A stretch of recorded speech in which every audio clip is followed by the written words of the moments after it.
showtime! Woo! Woo!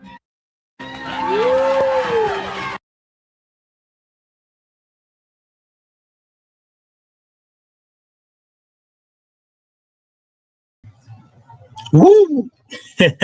What's up, comic fans? We had some comments in the hey and yo. But I think those were from last week when this show was originally supposed to air, and now we are here all by myself. Don't wanna be all by myself. All right, guys. What is up? Usually I start off with comic news, but this week I think we will start off with some comic previews. Even though today is New Comic Book Day, I was looking for the right word. Normally we do the previews, but this week was a little busy, so we didn't really get around to it. So without further ado, boom, here we go. Let's see. These are my 3 spec picks for the list. We have Absolute Wonder Woman number 16 on the list, right? And let's see, I clicked it and seems to be taking forever. I think the internet's a little slow today, but it'll load up eventually. There you go. There's a bonus Vertigo preview in this. Nice House by the Sea, number 7. I guess Nice House is coming back after an hiatus. So, trying to drum up some interest again. But what you have here is the first appearance and first cover appearance of Zatanna, the Absolute version of Zatanna. So that's why this is here. And then let's check out the rest of those spec books. Iron Man number 1 on the list. And why is that on the list, you ask? I believe there's a new or first appearance in this book, issue number 1. It's also the reboot of, I believe, the 8th volume of Iron Man. So that's interesting there. Madame Mask, she's in charge of AIM. If you didn't know that, then you probably weren't reading the Venom series. And I like the Venom series. It's not bad, but I think a lot of people dropped off on it. There was a lot of early MacGuffins and stuff like that. Maybe people didn't like it that much. I don't know. Joshua Williamson, though, is on this book, so he's a great creator. And you got Carmen Carnero doing the art. A couple of covers here, a lot of covers here. Cover artist for this one, though, is Ryan Stegman. You can see a little Stegosaurus there. So cool for him. But let's see. Checking right now to see if it was confirmed. There's a new character. Here's a list, though. You even got Captain America Steve Rogers in this book.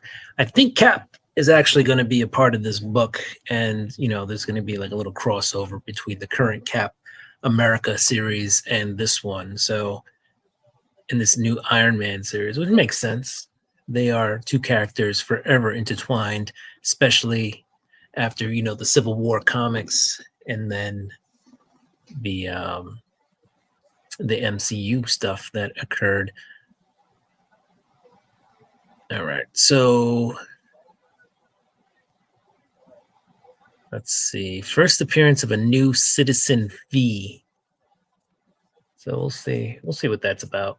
I did not pick up this book this week, though. I had 3 weeks worth of books waiting for me at the comic shop, so I didn't even bother to pick up other books that I typically would have. This time, I just did not. It's got a 4, though, very positive rating, so that's good. It's still the first day.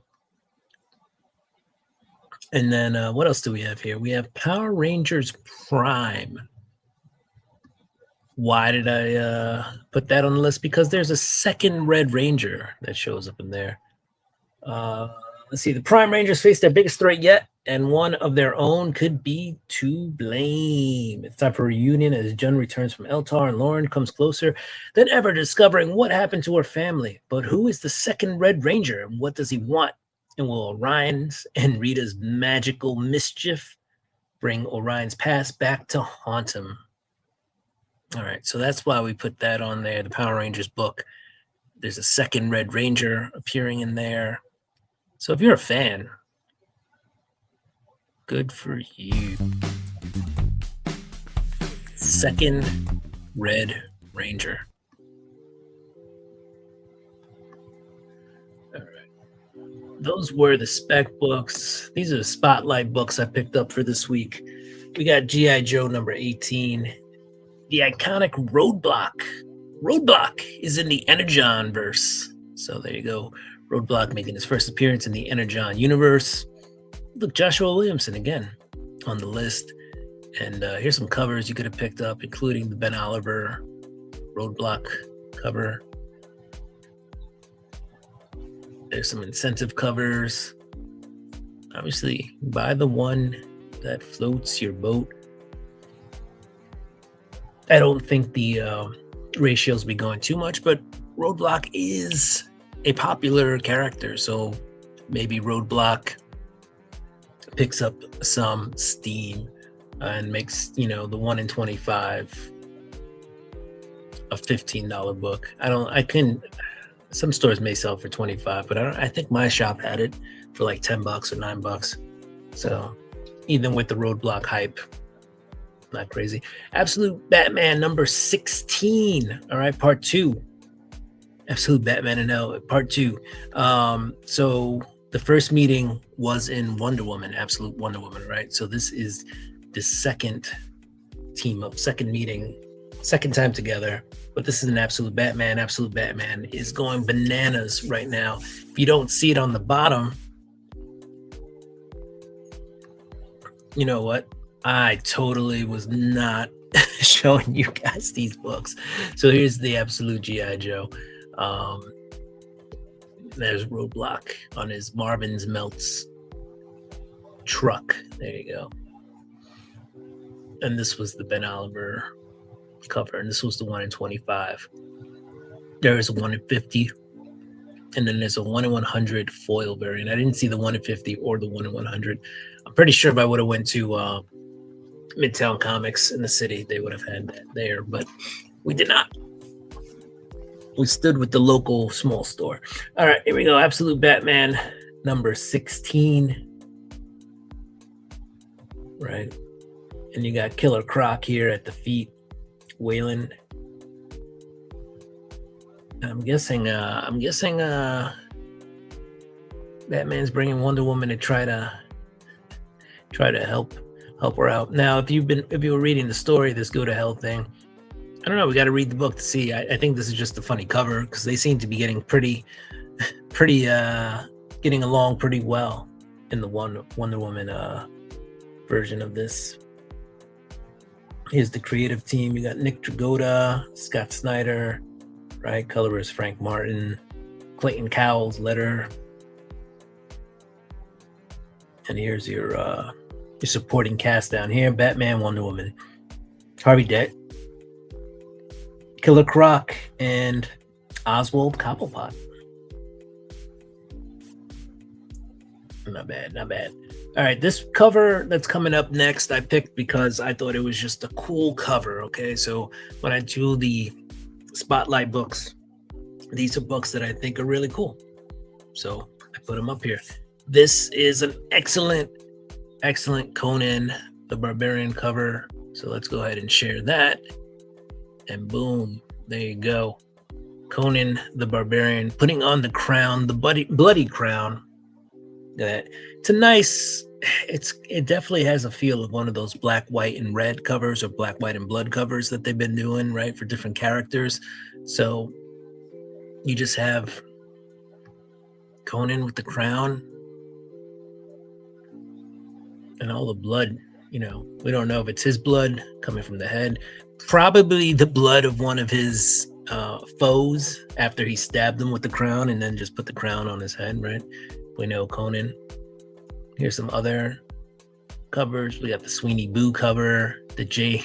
Scott Campbell cover.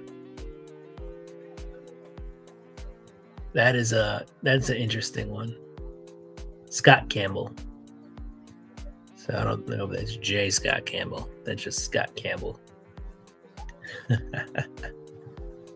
Interesting. And there you go. Maybe Scott Campbell is the son of J. Scott Campbell? I don't know. Does he have a son?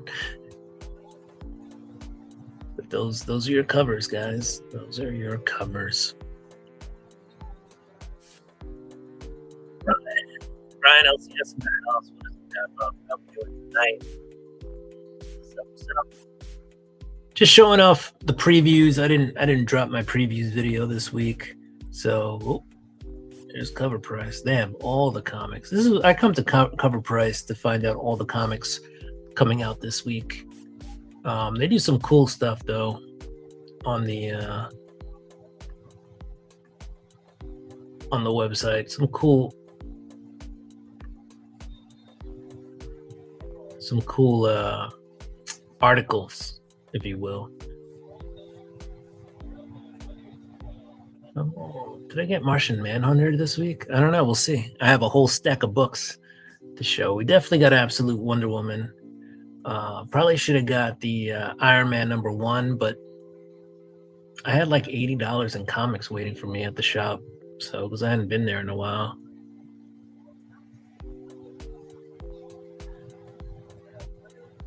Oh, I didn't see that one.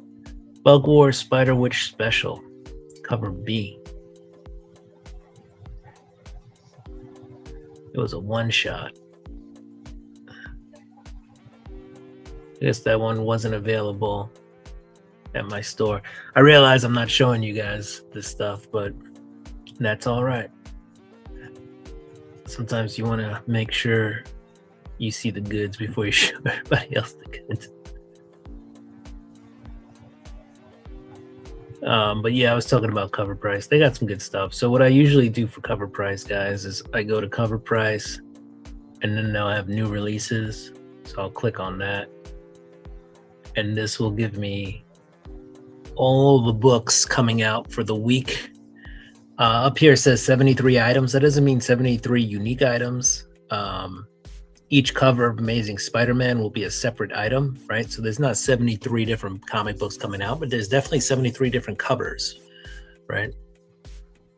So you got 1, 2, 3, 4, 5 Amazing Spider-Man covers. Yeah, so it basically lists all the covers on Cover Price, so you can just scroll down, find them, and then when you need more, you hit load more. It'll load the rest of the covers. So you can see the rest of them. DC has 77 books, and they usually list the books by who has the most items or most covers, but sometimes they are out of order. But I've seen Dynamite up top because Dynamite does so many covers at times that they'll have like 90 something covers, and they'll be the first people up here. But recently it's been like Marvel, DC, and then whoever else follows after them. Maybe Image, maybe Boom, maybe Dynamite. So let's see. Let's hit load more. A bit more DC books.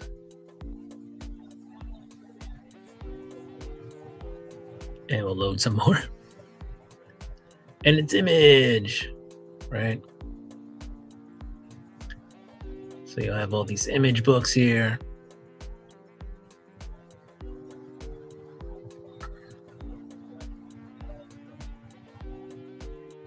All right. Very cool. And that's what I do when I usually do my new comic book day preview shows. Come to Cover Price, scan through here. One cool thing to look at is they kind of track sales. I'm going to guess primarily on eBay, and usually the first day it's mostly just Marvel and DC. But if you look here where it says raw, it kind of gives you like an estimate of how much people are paying for the book and, you know, whether sales have gone up or down. So this book has gone down almost 1% since it first started selling. guessing on eBay. This is up 0.1%. Christina Payne's in the house. What's up, Christina? How we doing tonight? Christina, my lovely friend, I hope you're doing well. Hope your dad's doing all right as well. Hope everything is going all right. So you'll get some sales data, but if this green number down here is ever like really big, like 7%, 10%, usually that means that book is hot. That's how I usually use the data here. But all right. That's the goods.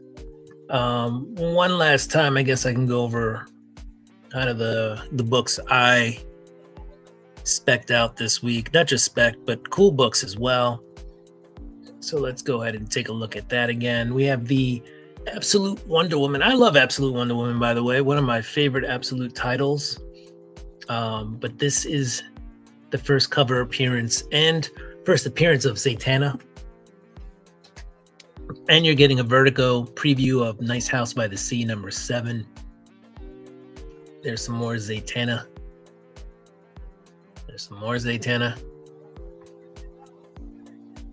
These are from 616. This is Derek Chu, cover B.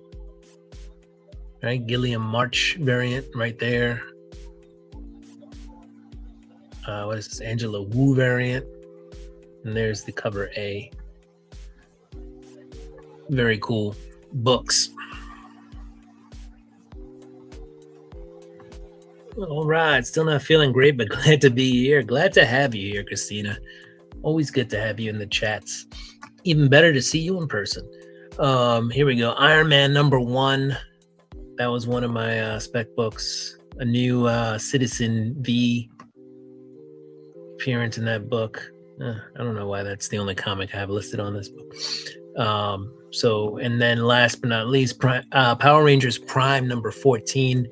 We have 2 Red Rangers now. There is a second Red Ranger being introduced into the Power Rangers universe. All right. Besides for that, we have the first appearance of Roadblock in G.I. Joe number 18. This is the first appearance of Roadblock in the Energon universe. So that book, definitely on my radar. Absolute Batman number 16 on my radar. Second team up of Wonder Woman, Absolute Wonder Woman, and Absolute Batman in this book. First appearance of Absolute Wonder Woman and Absolute Batman. All right. That's cool stuff. And then if you're just looking for a cool cover and you're a Conan the Barbarian fan, we have this Conan the Barbarian cover where he's putting on the crown. It's all bloody. I was saying earlier, you don't know where this blood's coming from. Is it Conan's blood? Probably not. I'm assuming he stabbed somebody with that crown and he's putting it on and he's bathing himself in the blood of his fallen enemy. But that's just my 2 cents on that cover. All right. Well, glad you're feeling better. All right. So let's move on to the big old pile of books I got for this week. By the way, what stream of mine would be complete without a sports update? Got the Knicks playing Toronto over here on my TV. Knicks are up 77-70. Nice. Go New York, go New York, go. All right, so I got my nice bag of BCW modern current resealable bags. Those are the ones I use. I like the resealables. Yeah, because I like a little sealing of the comics. All right. So, not wrestling. No, it's not Monday. And I think Thursday has is it Thursday or is it Friday now? Fridays has SmackDown. It's wrestling on Monday and Friday.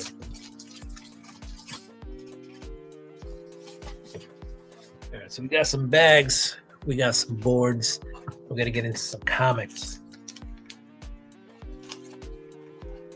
But yeah, I haven't been to the comic book store in 2 weeks. So this third week is my first time back. So I had a stack of books to pick up. And I really think I need to start paring down the pull list.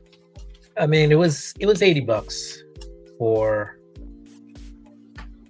my to pick up 3 weeks worth of books, which is less than $30 each week. But I'm just it's not even so much about the money as it is that I'm falling behind on the reading. And so that's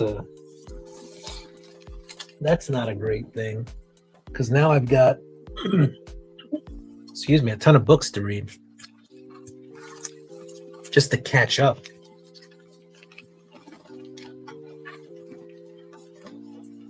And if I'm trying to record videos and stuff, and then I'm trying to catch up on reading, just kind of slows down all the processes. So I don't know, we'll figure it out. Space also, yes, and space is the biggest concern, which is why I'm probably going to look into selling some books, most likely on like Whatnot or even eBay Live. We'll see. Whatnot had hooked me up with a special offer a while back.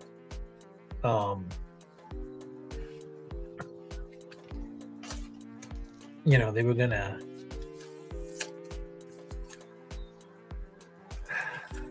give me I think my first, like, I forget what it was. I want to say it was $150 or $180, maybe $200 back, like in fees. So my first, like, let's say it was $200 in fees, are actually going to go into my pocket. I don't think that offer is still up there, but who knows? Maybe it is. Like a randomly bent. I don't know. You can't probably see it because it's white. It's like a random bent board in the middle of everything. Weird. Somebody call quality control. Daniel's in the house. What's up, Daniel? Chop and Drop stopping by.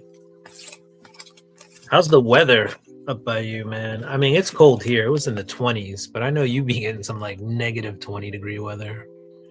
Hey, Jim's in the house. Hi, Christina. Commanders stink now. Sorry. Hey, Commanders haven't played in like 3 weeks. Leave Christina alone. Oh, man, that's funny.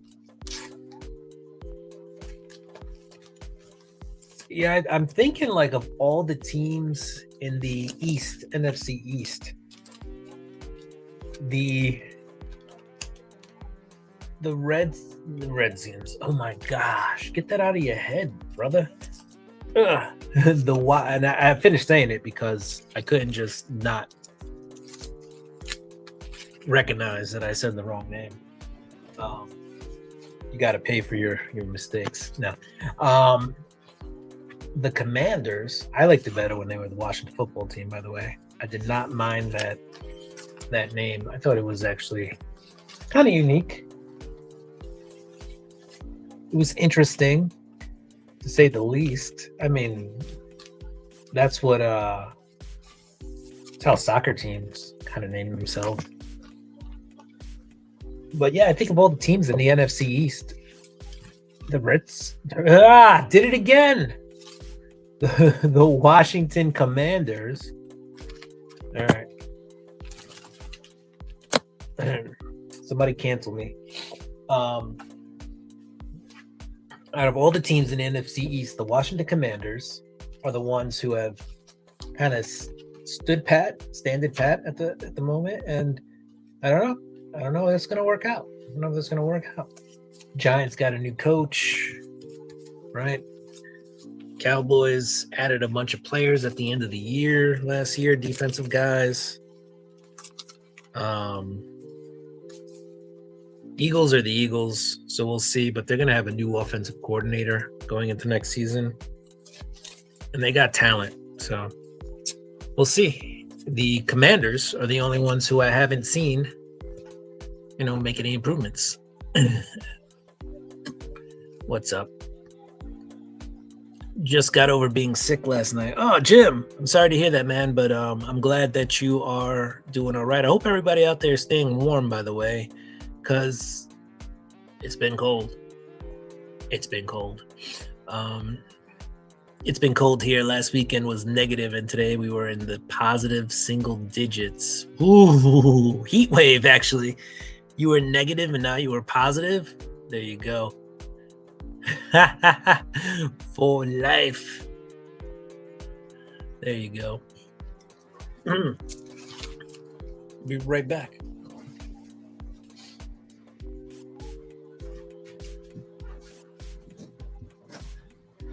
And I meant it when I said I'd be right back. I got this new box, new comic box. Let us get the lid real quick.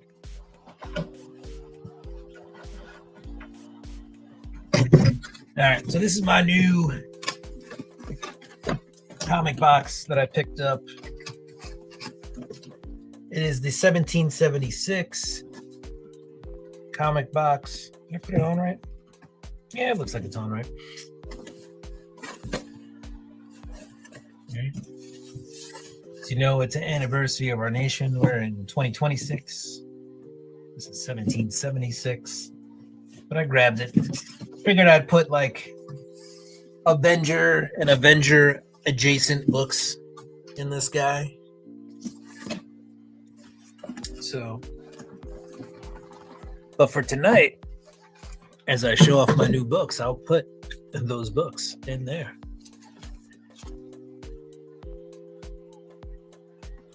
Like I said, heat wave, positive single digits. That's how we roll. All right, let's see. This is my stack. This is my stack of books from this week. Well, not this week. 3 weeks of books in here. 3 weeks of books. There's a blind bag in here or something. Oh no, it's not a blind bag. I know what it is.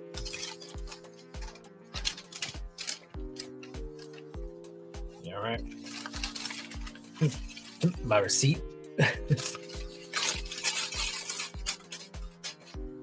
All right, I guess we'll start with the books. Bam! Right off the bat, we got Absolute Batman, right? Number 16. This is the first appearance of Absolute Wonder Woman in Absolute Batman. Second team up. We're not together. Or at least somebody's saying they're a couple. And they should be coming to DCKO, the Absolute characters.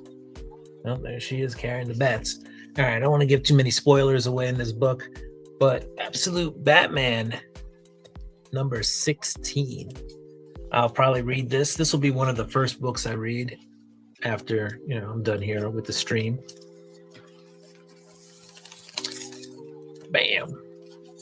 Yeah, that cover. Go to hell.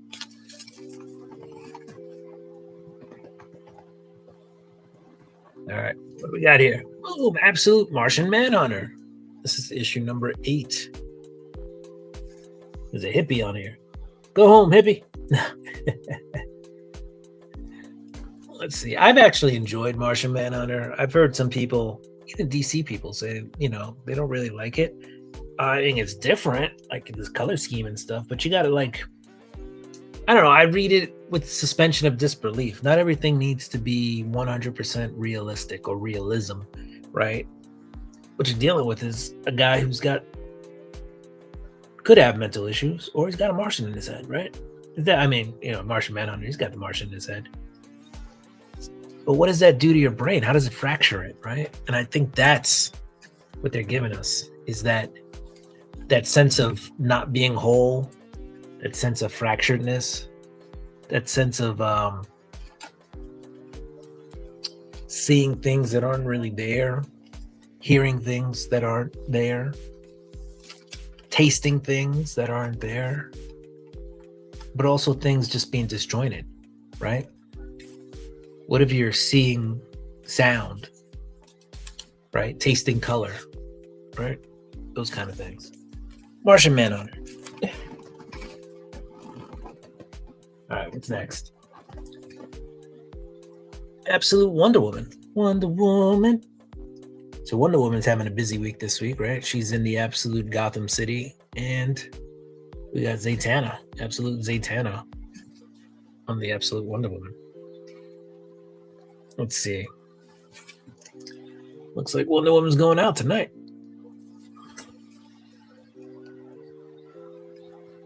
So anyway, yeah, I really like Absolute Wonder Woman. Definitely worth a read.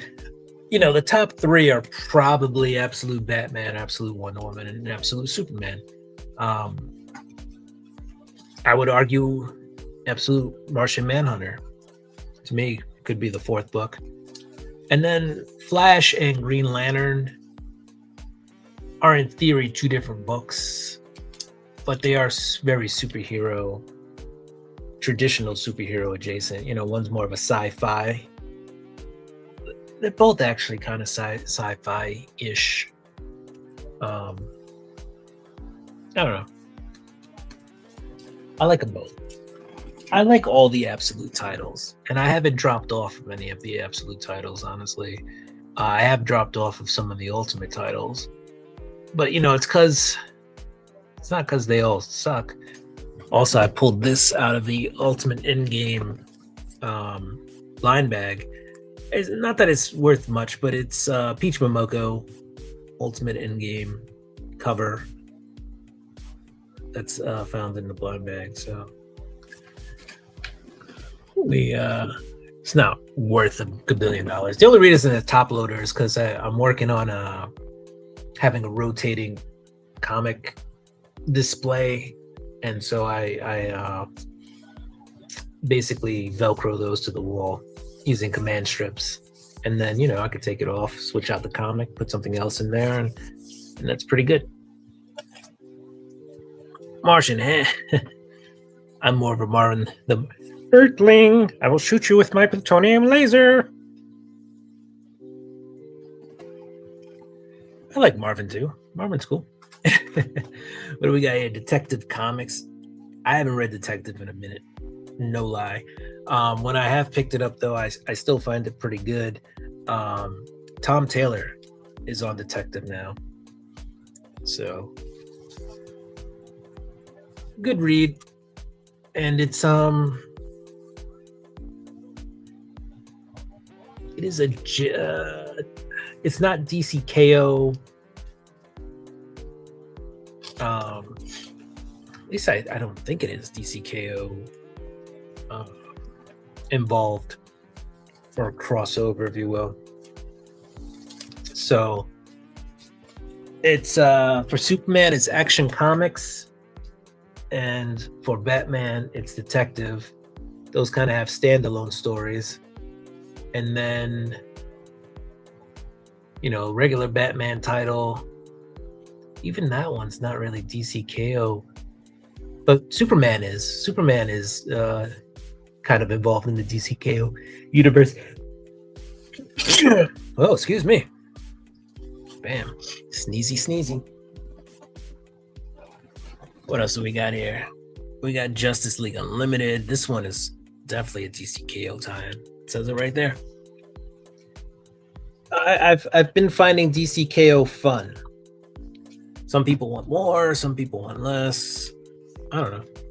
I kind of feel like DCKO is it's a book with high stakes because they're, you know, the whole universe can be reset, which DC does all the time now. So, but just a fun book, you know. I think the versus aspect, you know, like the Street Fighter, Mortal Kombat aspect of it, it's pretty cool. I don't know if they've given us exactly what they promised, but overall, I think it's a fun read.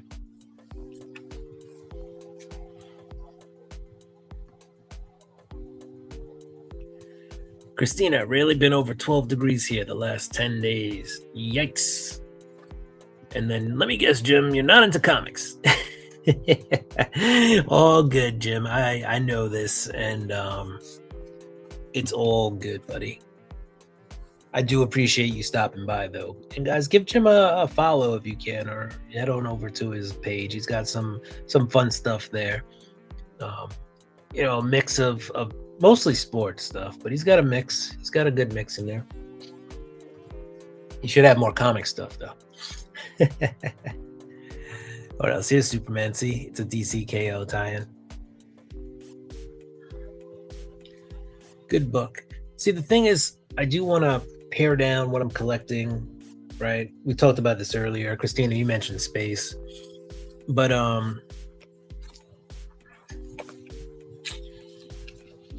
the hard part is I collect, or I read for what I feel are good comics, right? The comics I read I think are good. I don't think any of them are trash. Right? You read what you like. So the hard part would be giving up stuff. Like today, I didn't pick up some books that I had been reading that aren't on the pull because I have a gazillion books to go through. There we go, Chop. Chop throwing up Jim's link.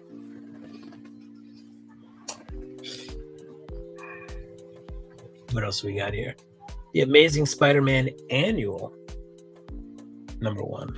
So they're all #1s now. I really wish for the annuals at least they would just go back to the legacy numbering, right? I just like the legacy numbering. Granted, I don't know what annual we'd be on. We'd be in the 30s or 40s by now. Probably the 40-ish. But it just kind of gives you a scope of, it's an annual. How many years the character's been around. If they're all issue 1s, I don't know, just stupid. They've gone too far with the #1s. They have gone too far. In my opinion. Everything doesn't need to be a #1. I sound like a grumpy old man. Get off my lawn. Get off my comic lawn. We have the Infernal Hulk, #3. Philip Kennedy Johnson's been on this book for a while now. He's been doing a good job. We've got some form of the Iron Man in here. Whether that's the real Iron Man or not remains to be seen. Got to read the book. I don't know what's going on here, but it don't look good. It don't look good. So, the Hulk, before it became the Infernal Hulk, I thought the Hulk series was pound for pound the best horror book on the market. Granted, it's part of the big 2 or 3, depending on what you consider. And now they're selling it as a horror book. Kind of breaks the mystique, but I've been enjoying it. So still a good horror book. But the #1 means it's a collector's item, says the publisher. It's an annual. Nobody collects annuals. There are very few annuals. And this is not directed at you, Ron. This is directed at publishers and people in the industry. Very few annuals become anything more than like fire kindling. Usually they're not even, and there are exceptions, don't get me wrong, but usually they're not even written by the usual creative team, right? They bring in old writers, new writers. They bring in writers that have never done it before, right? When they used to come out during the holiday seasons, when a lot of guys were off being with their families because they were established artists and writers, they gave newbies a shot, people in the industry who were just starting out. Quality wasn't always a great thing with annuals, or, some throwaway story that they couldn't fit in the main books. And they wanted to tell it in some way, but it got thrown in an annual or some kind of crossover event or something like that. I don't know. Annuals have never been, to me, collector's item. And just because you put number 1 on it, you can't turn a dog turd into a diamond. What was it? You can't polish a dog turd. And not that I'm saying all annuals are crappy, And I'm glad that new artists and writers get a shot. That as well. I'm going to get off my lawn. Love me some Hulk as well. But Spidey will always be my fave, hands down. That's right. Spidey for life. Spidey for life.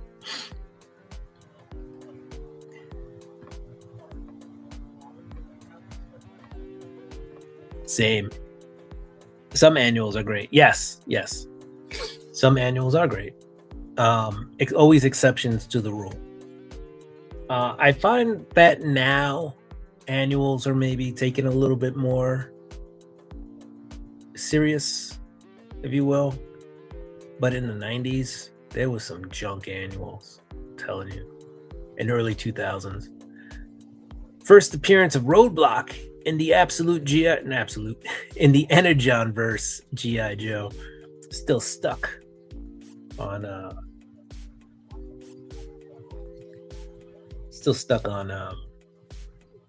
the Absolute Universe. But Roadblock. Gotta get me some Roadblock chili. What do we got? Fantastic Four annual number 3. Yeah, man. That's probably a good one. Didn't come out in the 90s. But what year did the Fantastic Four annual? That's probably when they still had original creative teams. That was a different era. Let's see. Fantastic Four annual number 3. Also, let's get that out of here. I pressed the button and things happened, and I was like, oh.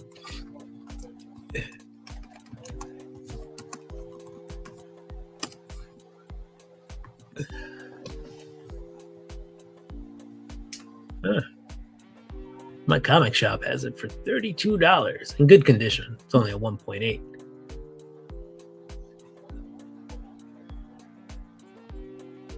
But let's see.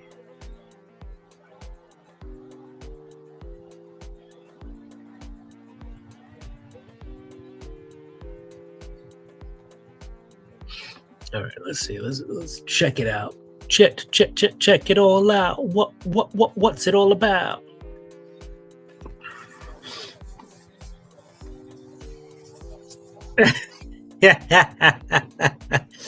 Yes, sir.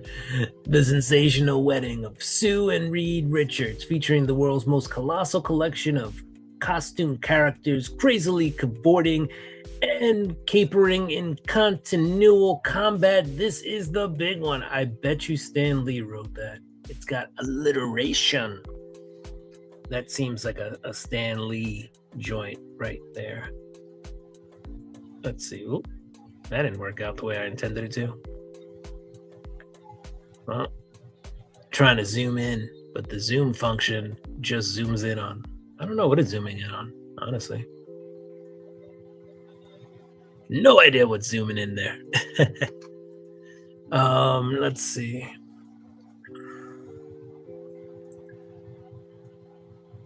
What else is in there? The 2 most requested Fantastic Four issues since number 1, complete and unabridged. Issue number 6, featuring the Submariner teamed up with Doctor Doom. Issue number 11, a visit with the Fantastic Four and the Impossible Man. Possibly the greatest annual of all time. Look at that right there. It says possibly the greatest annual of all time. Right on the comic. Bobby De La Ghetto gets the award for Will Shut Up. Is a great annual. Now that came out in 1965, so that's about 25 years before I exposed myself to annuals, and was like, these are shite. But yeah, that's a good one. That is a good one.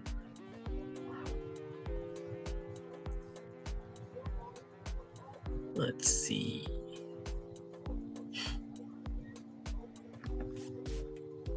Stan Lee and Jack Kirby, they show up in the comic. Obviously, they got to show up in the greatest annual of all time. I mean, right here it says writer Stan Lee and penciler Jack Kirby, which makes sense on the cover, right? They're not going to have a new writer for the cover, but yeah, I was reading that and I was like, that just sounds like Stan Lee, the world's most colossal collection of costume characters crazily cavorting and capering in continual combat. That's Stan Lee 100%. And definitely Jack Kirby. Like if you look at this, if you look at the thing right here, that is Jack Kirby thing 100%. King Kirby. Boop. There you go. Let's see if I open this, because I don't think I can do emojis. But I'm gonna emoji a cheers right back once I find it.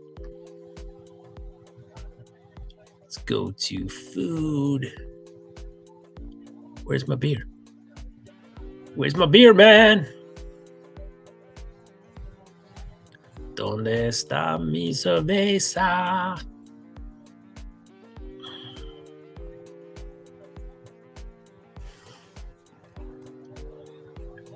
All right. Well, we have to look it up. Here we go.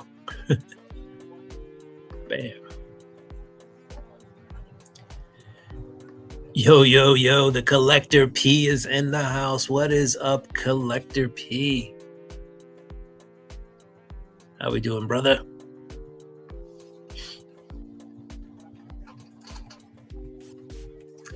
Part of the Black Order Comic Club in the house, guys.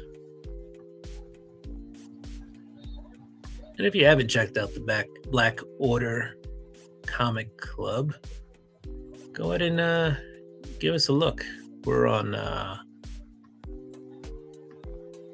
Instagram, and a lot of us are on YouTube.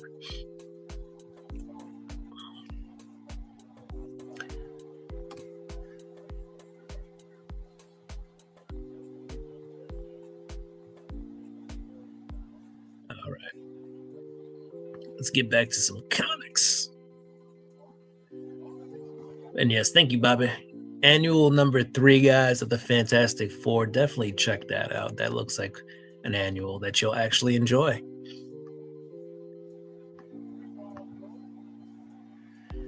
Station.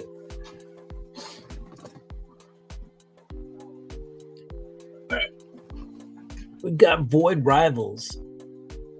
The Quintessence War is happening right now. Void Rivals. Remember these shark guys from the Transformers movie? Because I do. I actually had one as a kid. That was one of the heftier Transformer toys. And what I mean by that is, you know, one of the arms broke off. It was like real metal. I remember this toy, like real metal with some plastic on it. But like it was, like if you threw this at another kid, you would knock that kid out. Put it in a sock and hit somebody with it. Like, sorry, I got a little violent there, but these guys. That was, they were built. I wouldn't say built to last because, like I said, one of the arms broke off. But they were definitely a hefty toy. There they go. All scary looking. So anyway, Void Rivals, guys, probably a heavily underrated Energonverse book. Because the other ones give you characters you know. This one is doing something with characters you don't know and incorporating the Transformers into it. When G.I. Joe gets involved, we'll see. Right, it's like Void Rivals and Transformers are intertwined, and then Transformers and G.I. Joe are intertwined. So Transformers seems to be like the book that gets all the characters.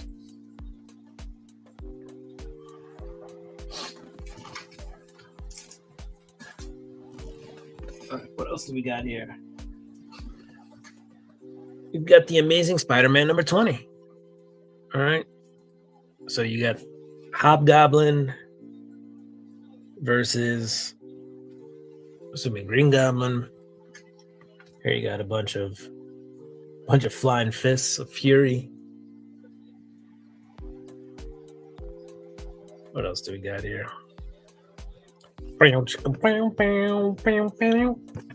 So anyway, Amazing Spider-Man number 20.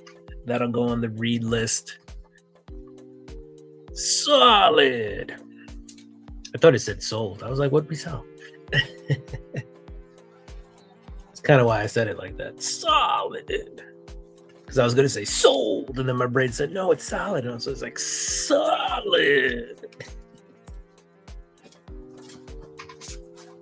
Giving away all my screw ups today. For free. All right, here we go. Catwoman, number 84 or 83? 83.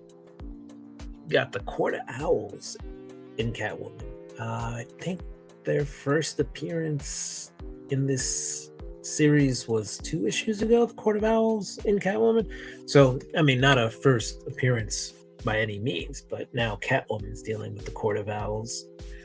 You know, been in and out of the Batman universe since Scott Snyder, I believe, introduced them in the New 52 in like issue 7. So, Court of Owls don't mess around. You know there's something bad brewing when the Court of Owls are involved. But, I didn't show you any interiors. Anyway, Catwoman's been pretty good. I've been collecting it. I'm missing a few issues here and there. I think between like 11 and 24 or something like that. But I've been collecting Catwoman for a while now. So I've got most of the 84 issues since they started with issue 1 with Joelle Jones.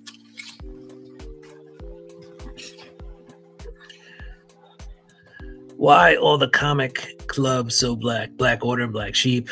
I'm a star. The Bright Light Comic Club, or maybe the Colorful Comic Club, the Rainbow Bright Comic Club. You know what? Honestly, no idea. Are we trying to instill fear in people? I don't know. Why? But yeah, I'd rather be in the Black Club. Or dark. Like Batman. I'm Batman.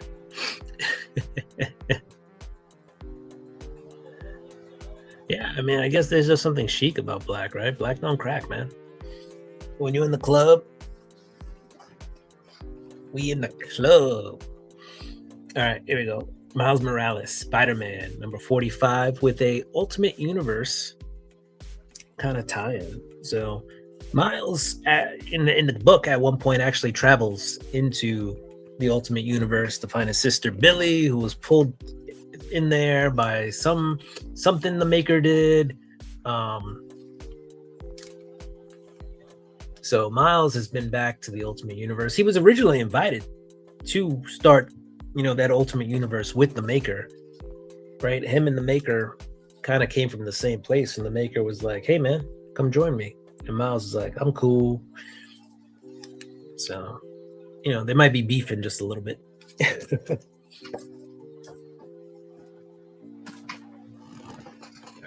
This is Exquisite Corpses number 9. This is issue number, so dark, I can't see. Issue 9.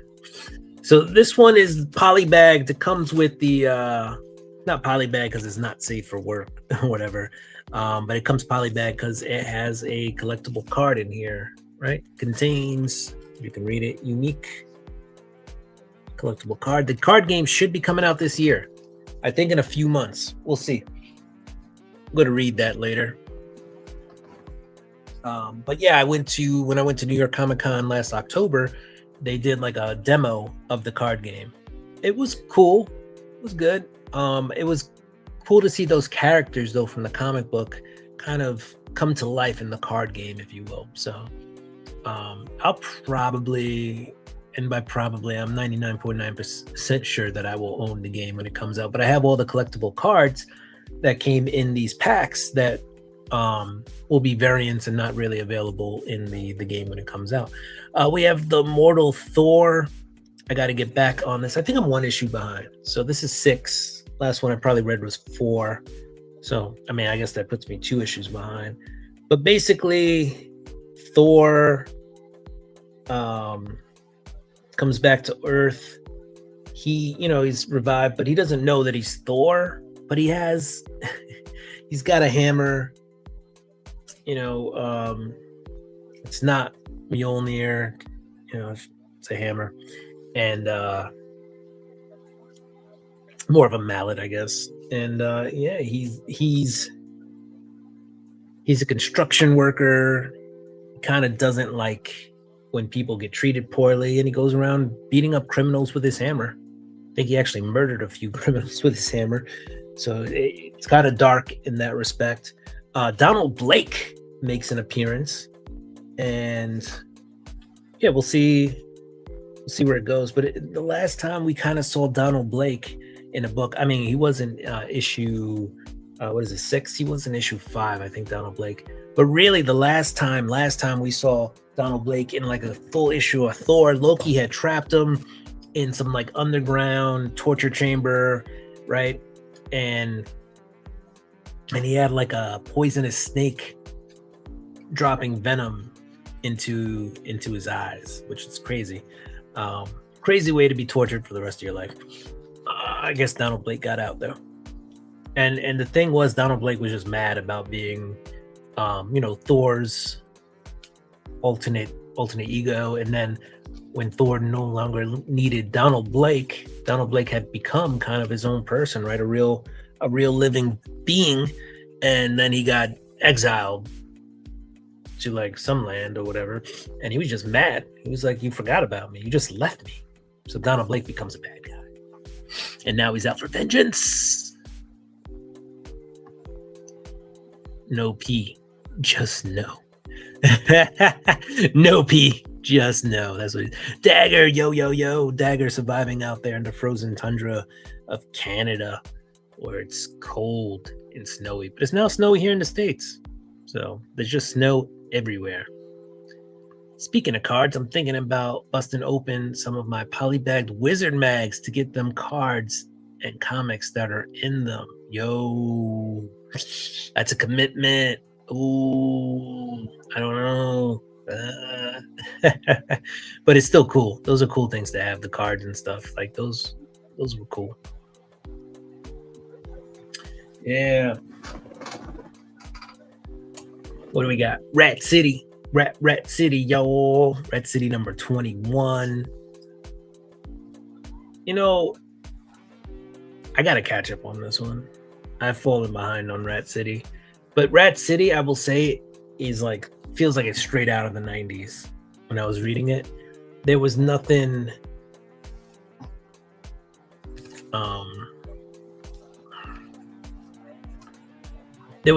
new. Not new. That sounds like such a poor use of wording. It felt like it took you back to the 90s. And, not all 90s comics were great. I don't know why I'm bashing on the 90s comics. They had their influence. It was just, I don't know. Sometimes you just get bad memories, though, some of the books, right? Because that's when the comic book industry went bankrupt. Or Marvel, at least. Superman Action Comics. Our Superboy at War. Like legit taking shots to the chest plate. Or on the side plate. Like if I was at war or in war with somebody and they were just getting shot in the chest and just standing there like, huh, I'd be like, Superman, yo, just end this.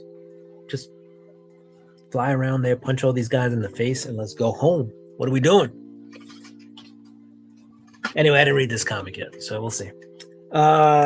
This Wade, Mark Waid, he's been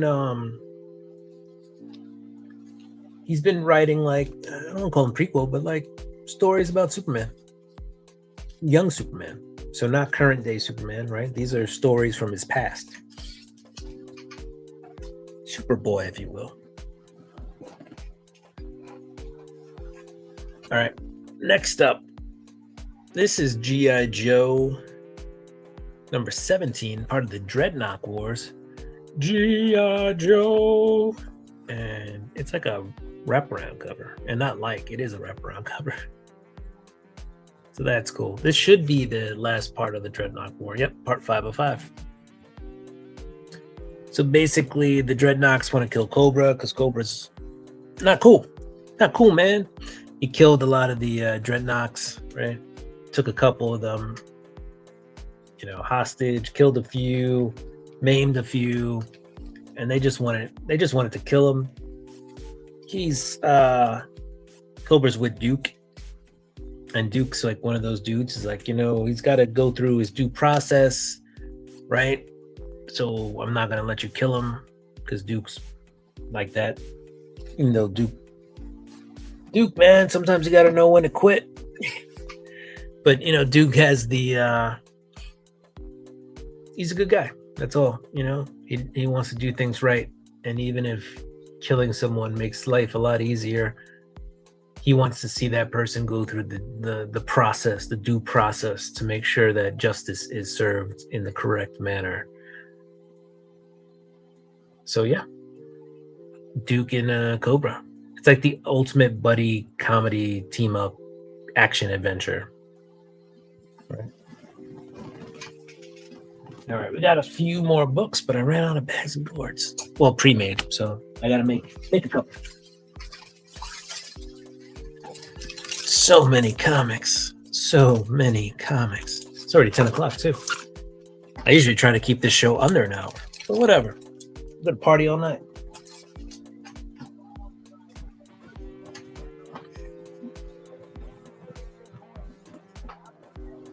All right. Next, we got Transformers, another one. This is Transformers number 28. This is a David Nakayama cover. Part of that Energon universe, all right? Basically, the Transformers have a little deal going on with the U.S. government. We know it's going to come back to bite them in the butt, right? And they're getting resources, and that's helping them to revive some of those Transformers that have still been down. We do learn, I think in issue 27 or 26, though, that Bumblebee is so messed up that they still can't bring him back. So Bumblebee is he dead. And I don't know if they ever plan on bringing Bumblebee back. And I think that was done intentionally because Bumblebee had been, I don't know why you take out one of the most popular Transformers, if you will, but I think it was done in hopes of, one, a little shock value, and two, raising the stakes, right? Like if Bumblebee can die, pretty much anybody can die. But I mean, Transformers G1 raised the stakes when in the movie they killed Optimus Prime, right? Like, so maybe that was also like a callback to that kind of thing. They didn't want to kill Optimus because Optimus is such a key part of this book. You're just starting a new book. But what if we take out another popular character, right? Bumblebee. Let's see, what do we got? What do we got in the chat?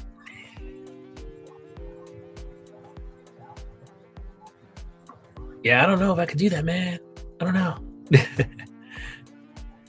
Everybody saying what's up. You can't go wrong with cards and comics. You can't, Dagger. Who doesn't love some cards and comics? Sniff. We were so traumatized by the 90s. I love the 90s, especially 92 and 93. We got that Fleer basketball from the 90s. The million print count cards. 92 and 93. Got some Gunslinger Spawn. We're almost near the end because I'm pretty sure Gunslinger Spawn was towards the bottom of my pile. Gunslinger Spawn, and they're already on issue 50. This is issue 50. I was gonna say, McFarlane, he's doing the Gunslinger issue 50. That means a little bit bump on the price because they're giving you a little bit more book. Doesn't feel like too much more book, but it's more book, and it's cardstock. The Spawn books have been cardstock, so at the very least, the price went up $1 a couple of months ago, and it went from like the best value in comics to like meh. With that being said, I do enjoy the Gunslinger Spawn. I think there are a lot of Gunslinger Spawn fans out there, so cool. And then we have the Deadly Tales of the Gun. I didn't even show you any interiors on the book, sorry guys. We have the Deadly Tales of the Gunslinger. Right? This is a Bjorn Barons cover. Look how badass he is. Smoking his cig, got his gun out. What up, blood? What up, thug? What up, cuz? What up, gangster? Anyway, yeah, just badass.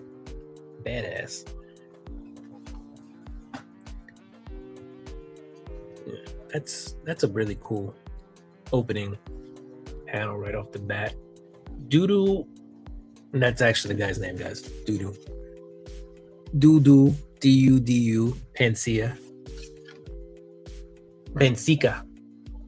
and he's on the art. And I'm just saying that's some. Like, the art is, I mean, I gotta read the whole issue to get a full scope of his art, or her art. Not quite sure who Doodoo is, but yeah, this is good. I feel like it's definitely tells a story. There's expressions in the faces, so I like that art.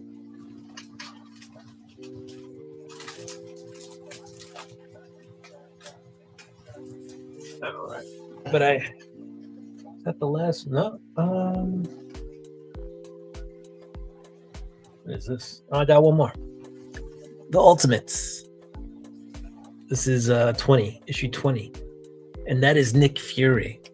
They're in the series. We learned very early in the series that Nick Fury is like a clone, right? They just clone him, and every year or so they kind of wipe out Nick Fury because he goes. The Nick Furies always have like a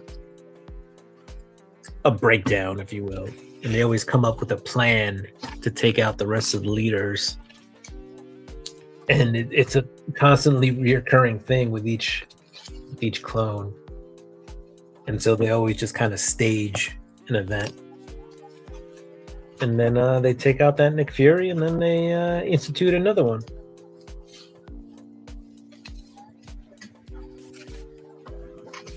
So it's actually really interesting. Let's see. I don't remember too many. I was too busy working. I would pick up an occasional one off the rack if it caught my eye.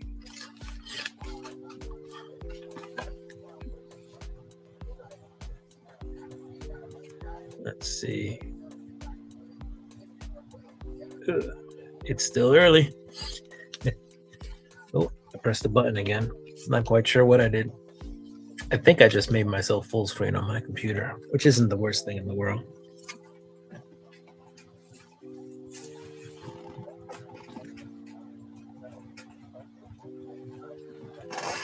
All right, let me just put these in the backboards. Maybe we'll head out. Let's see. Bumblebee was my favorite as a kid, wasn't he? You know, they kind of lost me a little bit when they just never gave Bumblebee back his voice. Like, come on, man. That was B. Why doesn't B have his voice? What are we doing? What are we doing? Like, give B his voice. And, I mean, I guess it was cutesy for a while that he could speak using the radio. But Bumblebee deserved better. Can't they rebuild him? No, in the Transformers comic, at least right now, they don't. He got so many, like he got shot in the face, like point blank range. But Bumblebee suffered some extensive damage in the comic, and so they did talk about bringing B back, and they're like, we can't do it right now. Like he's too gone. So I mean, it is a comic. I'm sure they could figure out a way. They'll get some super ultra energon something, right? Download his spark somehow. I don't know. But yeah, no. Bumblebee's done. Dunzo for now. Yes, Dagger, I'm with you. Team Bumblebee. Unless I read the newest issue of Transformers and they actually do bring back Bumblebee. I am a issue back. So, but the last issue I read said B, they couldn't revive Bumblebee. He was done. Right, rebuild them, make them better, faster, stronger. The $6 million Bumblebee. It'd be like the $6 billion Bumblebee. $6 million Bumblebee. Blue Jays back to back. All right, I get it now. 92, 93. 92, 93, right? Joe, was it Joe Carter led Blue Jays, right? Who else was on that team? Roberto Alomar, I think, was on that team. Is it Candy Maldonado? I'm pulling some names out of there. I remember they had a decent pitcher on the team too, the Blue Jays. 92 Blue Jays. Let's see. Finished 96 and 66. Cito Gaston was the manager. That's right, I remember Cito Gaston. What else? Juan Guzman, Devin White, Roberto Alomar. Remember those guys? Dave Winfield. Jimmy Key, that's who I was thinking of. He went over to the Yankees, and then John Olerud, who went on over to the Mets and almost hit 400 as a Met. Almost. I think he finished the season hitting like almost 370. Let's see. Manuel Lee, Dwayne Ward, Jack Morris, Joe Carter, Candy Maldonado, David Cone was on that team as well. Pat Borders, Kelly Gruber. Sorry, guys, we've gone sports. Devin White.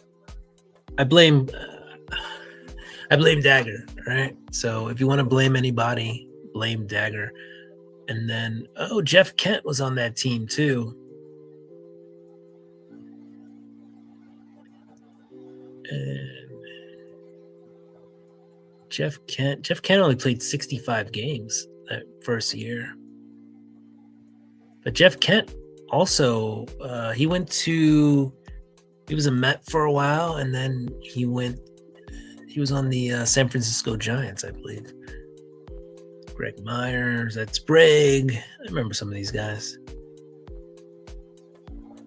All right, and then they had Jack Morris, who basically at this point in his career, they brought him in just to pitch in the World Series, like in the playoffs, because he was okay during the season. Actually, he went 21-6. So, but he had a 4.04 ERA, ERA of 4, which isn't awesome. But I remember like something like a flip, like a switch would flip, and Jack Morris would turn into a beast in the playoffs. He won the Cy Young Award, it looks like. Jimmy Key, Juan Guzman. I remember Juan Guzman. Todd Stottlemyre, and David Steeb. I don't know who that guy is. David Wells was on the team. That guy went on to the Yankees at some point. Pat Henkin. David Cone was on the team. And Al Leiter says he only pitched one game, though. He's age 26. Al Leiter later became much better player. Gunslinger, my favorite Spawn, right? And Gunslinger too he's always the underdog. He's the underdog spawn, right? He's the least powered of all the spawns. So, but he's speaking of smoking. Here we go, guys. Here we go. Help me raise funds for the Canadian Cancer Society for Alcohol-Free January in honor of my dad who passed away from esophageal cancer in 2021. Yeah, guys, if you can head over there, help, share, put it on the gram. Pretty sure I shared it on Instagram. However you can do it. You don't necessarily have to donate. If you can pass it on to somebody else and they can donate, then helping is half the battle. There we go. G.I. Joe. Smoke break. Oh, man. Never mind. Chop.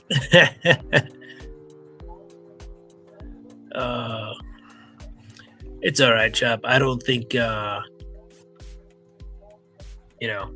you weren't in the know in the moment, so all is forgiven, Chop.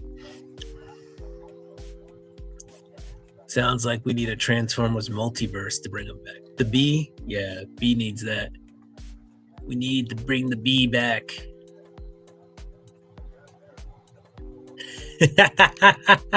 Inflation, don't you know? Yes, if we add inflation, Bumblebee will be very expensive to rebuild. Joe Carter, last man to touch the ball in both World Series. That is that's a really cool little piece of trivia to have in your pocket. So I like that. They had Cone, Morris, etc. Key was in the bullpen in 92. That is how good our staff was. Wow. And then Jimmy Key went on to the Yankees. And Jimmy Key was like an ace on the Yankees. Like when Jimmy Key was on the mound, you were like, this is a win, which was crazy. Yeah, Jimmy Key became a really good pitcher. I'm not sure what his final statistics were, but Jimmy Key had some really good seasons. Let's see. Go check out his career stats. He had 186 wins and 117 losses. So, didn't win 300 games, which is almost impossible these days now. But he didn't win 200. He was close. So that makes him a pretty decent pitcher. And he had a lot more wins than losses, right? He had almost 70 more wins, 69 more wins. 3.51 ERA, which isn't bad. 1.22 WHIP, which isn't bad.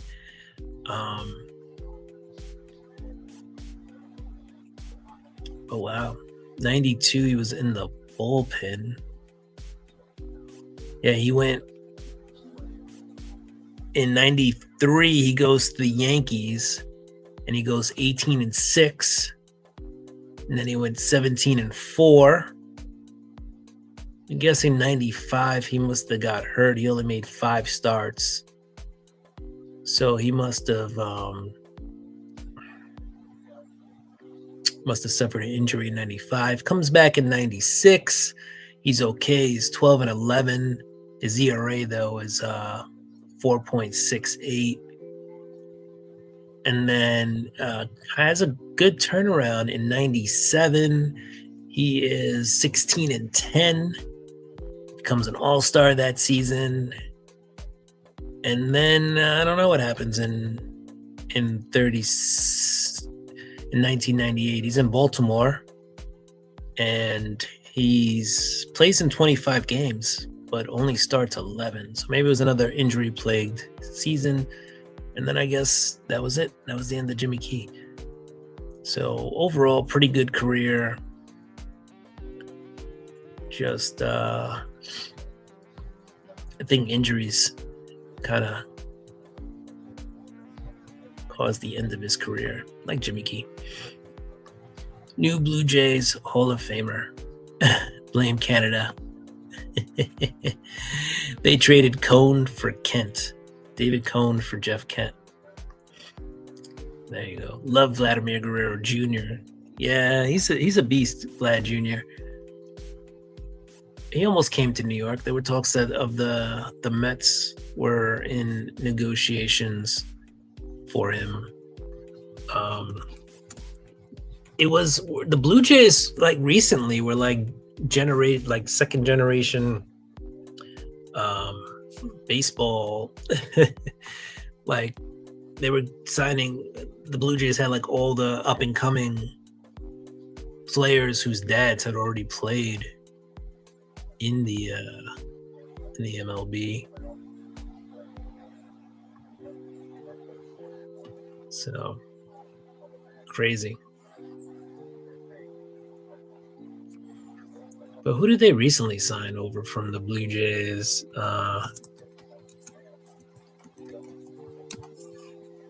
Bo Bichette. That's who I'm thinking of. Whose dad, I believe, was Dante Bichette, right? And played for the Colorado Rockies for a while. Jack won 20 games.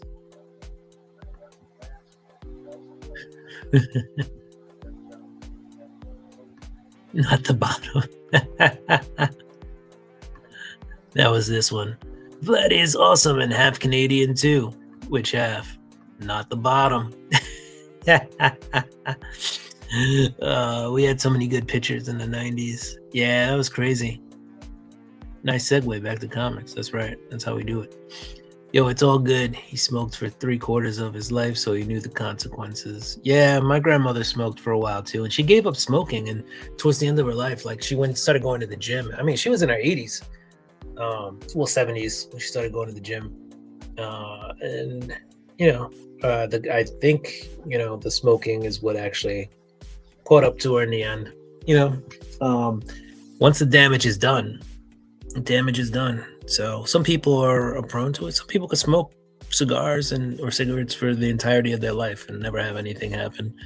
But the statistics and the research says that more likely or more than less you're more likely than less likely to experience some kind of physical ailment from smoking. So you know what? I don't need that. Cliff on Comics, Zaddy Nation. That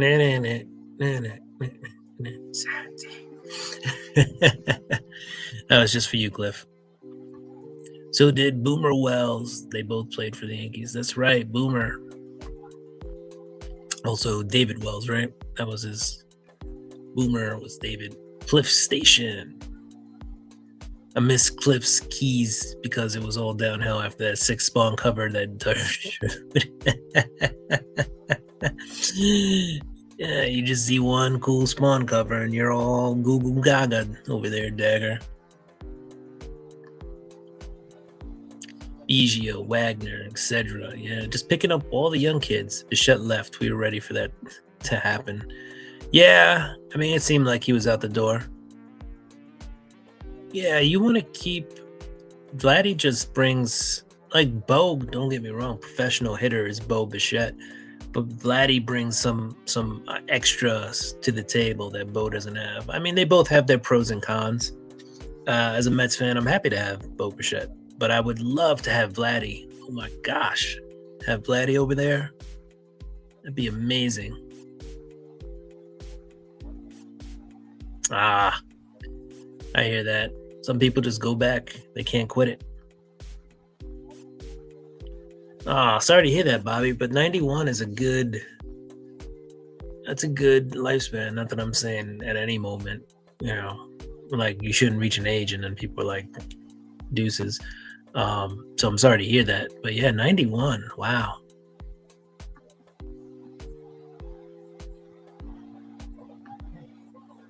Yeah, 91. I could only hope to live to 91.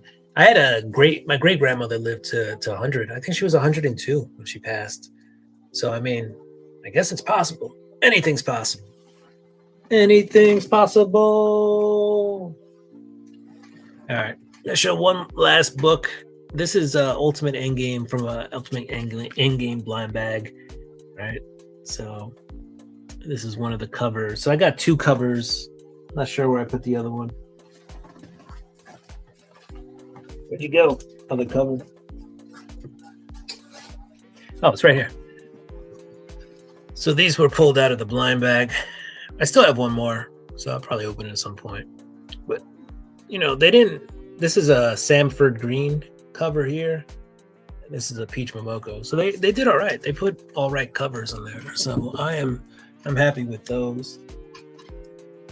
But, all right, guys. What's this? Oh, wait. We got more stuff, yo. My dad's half-brother lived to 91. My dad couldn't even make it to 80. Yeah. A lot of it is, I mean, you never know. Extenuating circumstances, right? Also, healthy lifestyle. I mean, there's people who exercise every day, right? Run marathons, bike, and still die of a heart attack. So you never know. You never know. Stress is the great killer. Don't sweat the small stuff and avoid the unnecessary big stuff. Exactly. Stress will kill you. The cortisol, the chemicals, the hormones. I think somebody asked, I think it was ChatGPT, what's the secret to living a long life? And ChatGPT was like, stress. Like, they're like exercise, you know, all that stuff. But I said it was like ChatGPT was like the number one killer is stress. So Ron, I think you're ChatGPT. You just say when it's your time, it's your time. I mean, that's the way to think about it, right? Is you can't control, to an extent, you can't control when you're gonna die. I mean, just don't do stupid stuff, right? Just, you know, be safe and don't put yourself in a bad situation. But yeah, when it's your time, it's your time. Yeah, that sucks, man. You never know. You never know.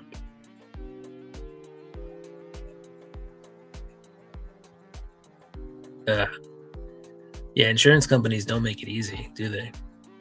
So that's definitely an added stressor right there.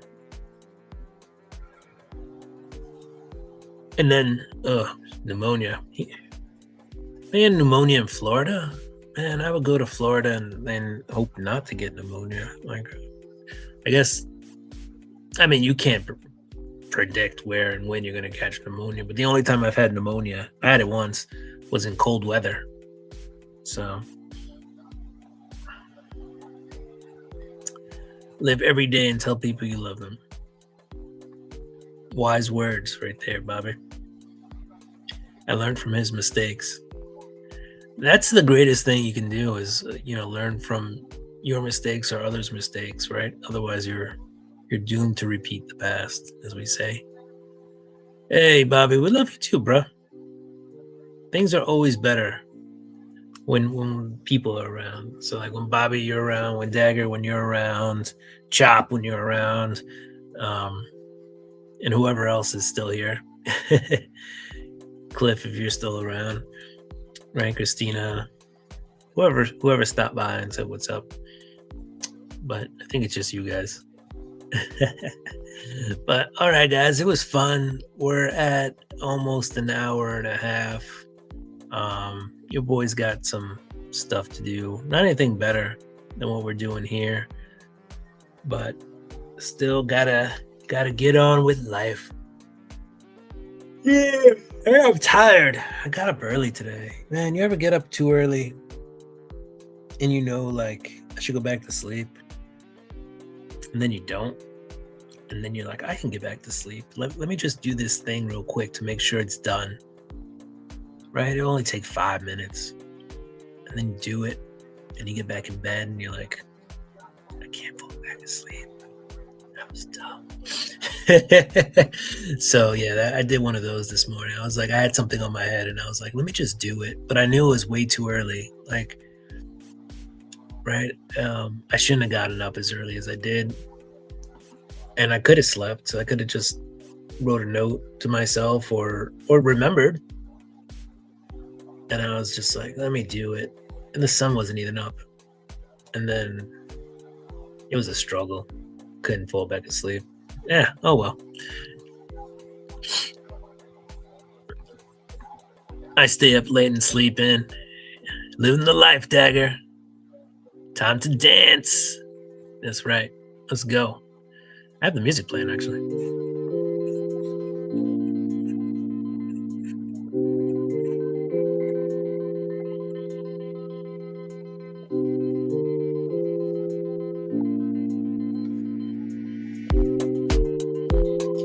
I'm a B-boy. I'm a B-boy. See, I was trying to twist the hat, but look, it's like stuck on my bun. That's what happens when you have a bun, guys.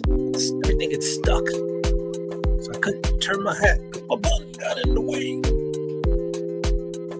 Come look at Roscoe. Roscoe wears his hat like this.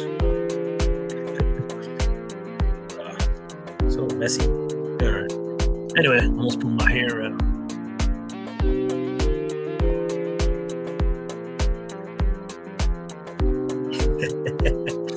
Alright. Let's see. Let's catch him up. Chat real quick. My baby sister cut sugar out of her diet and was in excellent health. Told me to do the same. I cut back on sugar, but not completely.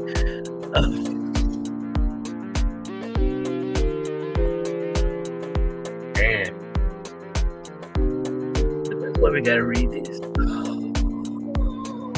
Sorry, Ron. That sucks. Even if it was 20 years ago, I'm sure you still feel that at some point. She was 48. You can do everything right and still die young. That's true.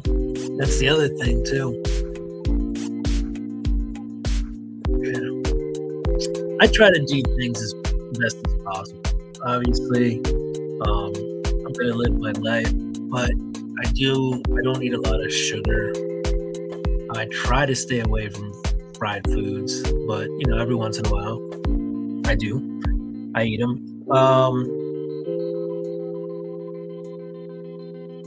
I drink occasionally, so I don't drink every night. But on vacation, I'm gonna pound back a few beers or drinks, right? That's just nature of the beast, if you will. Right? Don't smoke. Right? Don't really do drugs. Notice how I said don't really do drugs. No, I don't do drugs. Don't smoke. Alcohol is pretty much my only vice. I maybe had a special brownie or something here or there, but that's not even in my daily intake. Yeah, I do fruit smoothies in the morning with protein and creatine and collagen. Take multivitamins. So I try to be as healthy as possible, but you never know, right? Walk down the stairs tomorrow, fall, crack my neck. Sugar is tough to kick. Sugar is addictive. You can get addicted to sugar. Only the dead die young. Oh, that sucks. It sucks. It always sucks it sucks in general when people pass, but it always sucks when there's just some people who are special. And it always sucks when those people pass.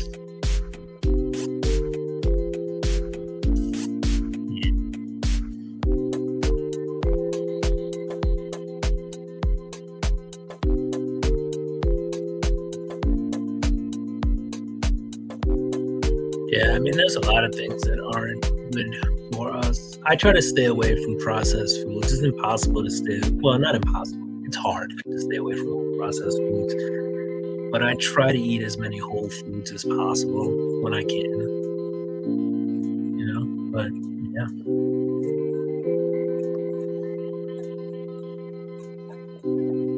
Did you kick the sugar addiction, or are you still find yourself slipping into sugar stuff, or do you just do it in moderation? Right? Have you found a way to just do it sometimes, but not all the time? I know, like I said, I don't eat a lot of sweets. I don't buy stuff like cakes and stuff, but if I'm out, I'll have a dessert here or there. I used to be an ice cream fiend, but I don't really eat ice cream anymore. That's a big one for your sugar intake. A lot of times I'll look at the content, right? And if I see something that says 100%, 80%, 85%, 35% of your daily sugar intake, I don't drink it. I don't really drink soda anymore. Mostly water. I mean, I probably get a lot of sugar when I have my drinks, my mixed drink system. But like I said, I don't drink that much. So, right, this month, probably drank, what are we on, the 28th? I probably drank 5 days this month. So, maybe 1 drink a week, not even 2. So, 1.25 drinks.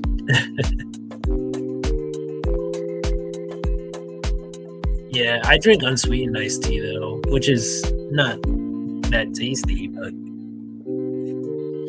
I like iced beverages, and if I want something that tastes a little different than water, I'll drink iced tea. Sometimes I'll throw like a seltzer in it just to make it a little bubbly. But yeah, and I drink regular tea too, right? So it's hot tea, cold tea. Occasional hot green tea. I drink hot iced green tea. I'll drink iced green tea. Lots of electrolytes. Yeah, I stay away from eating stuff like Gatorade is really bad for you, supposedly. So I stay away from stuff like that. Yeah, you don't want to. Gatorade has a lot of sugar, apparently. And here I was thinking about it. It's good if you do it in moderation again and use it when you need to. But some people just drink Gatorade like fruit punch, And that's good to hear there. If you don't have to completely quit sugar, I mean, some people should. And if you're trying to lose weight, you probably should cut sugar. If you have certain health issues, you should probably cut sugar out. But I feel like it's a lot easier if you don't, you shouldn't eat pizza all the time, right? So if you don't have pizza all the time, you'll probably be a lot healthier. But I feel like a slice here or there, if you can manage that, one day have a slice or two, or I know people, The Rock has a cheat day. He orders a whole pie or something. He eats, and that's his thing. And then goes on with life, sometimes you can't just deny yourself or it gets worse. So if you have a little bit here and a little bit there, every 4 weeks or every 3 weeks or something, give yourself a little treat, then you don't ever fall under that. You don't fall off the wagon, if you will. They flip the food pyramid. Steak is healthier than oatmeal. I just think steak has more nutrients than oatmeal, but I can't guarantee it. But I feel like if you ate steak 4 or 5 times a day, it would probably do more damage than if you did oatmeal. But 1 bowl of oatmeal versus 1 steak, I'm going to side with steak being the healthier choice instead of eating oatmeal all the time. Check out Dr. Gundry. He was a heart surgeon. I'm pretty sure I'm familiar with the name, but yeah, I will try to put it up here real quick. Dr. Gundry. Dr. Gundry products. Oh, he sells stuff too. Lectin-free food, gut supplements. And he's 75, so he's lived a long time. He's written a lot of books. He's got a cookbook too. Dr. Gundry, eat oatmeal. And so many of my patients have been eating gluten-free. They've been eating oatmeal, which probably has gluten in it. What are the 3 superfoods according to Dr. Gundry? Avocado, cruciferous veggies like broccoli, Brussels sprouts, I eat broccoli, and various nut seeds, especially walnuts, pistachios, and sesame.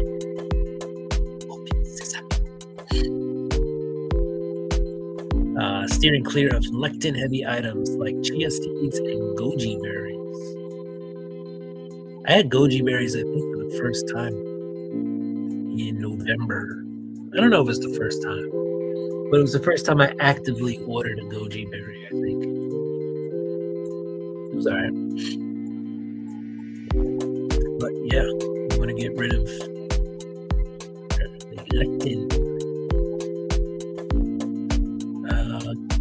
Root veggies include garlic, onions, and radishes. Mushrooms, shiitake mushrooms, and maitake mushrooms are good for your gut. Millet and sorghum are lectin-free grains. Fermented foods, though not explicitly a superfood, they are important. Leafy greens, spinach, kale, and other salad greens are a staple for the nutrition. All right. Good to know.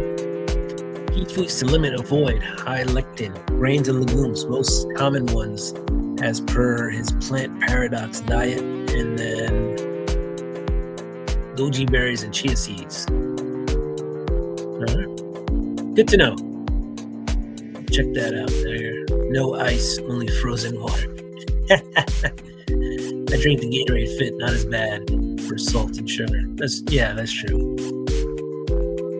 Right? And salt actually helps with water transport between membranes. Right? The NaCl and the calcium, basic chemistry, there's positive and negative attractions on molecules, right? And so it helps draw the water into, ionic into the cell membrane so that you can rehydrate quicker. With that being said, if you have an abundance of salt, it's not good. And sugar also doesn't help. And don't stress out shoveling snow. Man, I shoveled the other day for an hour and 15 minutes. And I didn't die. And I say that in not a go out and shovel thing. Like 20 minutes, I should have took a break. Like everybody should do that. Like my dad almost had it. Well, he did have a heart attack shoveling. He's still with us. But something in my head, I was broken. I don't know. I just kept shoveling. I was like, probably should have took a break. When I got in, I wasn't mad at myself, but I was like, next time, take a break. Because hour and 15 minutes of shoveling is stressful. And just because I can do it now, doesn't mean I can do it all the time.